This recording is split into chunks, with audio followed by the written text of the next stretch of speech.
ღიაკარის დღე გაიმართება გორის მუნიციპალიტეტის განვითარების სააგენტოს ტურიზმის განყოფილების მინიგალერეაში. გამოფენილი იქნება სახელოსნოს კურსდამთავრებულების ნამუშევრები, თექის, კერამიკისა და ფარდაკების ნიმუშები. მოქალაქეებს შესაძლებლობა ექნებათ ადგილზევე შექმნან საკუთარი ფარდაკის, კერამიკისა და თექის ნიმუშები.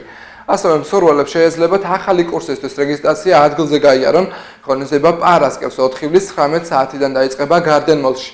ცნობისთვის ქართული რეწვის მინიგალერეა არის სახელოსნო ცენტრი, სადაც ახალგაზრდები და დაინტერესებული მოქალაქეები სწავლობენ თექას, კერამიკასა და ფარდაკების ქსოვას ტრადიციული მეთოდებით. იქ ასევე ეხმარებიან ადგილობრივ ქალებს ახალი პროფესიის შეძენასა და დასაქმებაში. 4 ივლის პარასკევს 19 საათზე გორის მუნიციპალიტეტის განვითარების სააგენტო აწყობს ქართული რეწვის ღიაკარის დღეს გარდენ-მოლში, სამეფოს ნომერ 70-ში. ეს შეხვედრა და ღონისძიება იქნება საჯარო ნებისმიერ ქართული რეწვით დაინტერესებულ ადამიანს, როგორც ახალგაზრდებს, ოჯახებს საშუალება ექნებათ მოვიდნენ. მასტერკლასები გაიარონ თიხის, ფარდაკების ქსოვის და თექის მიმართულებით, ასევე დაარეგისტრირონ შვილები ან თავად დაარეგისტრირდნენ ქართული რეწვის ექსპრეს კურსებზე, რომელიც არის სრულიად უფასო. ასევე გვექნება სერტიფიკატების გადაცემა ადამიანებისთვის, ვინც ეს კურსები გაიარეს.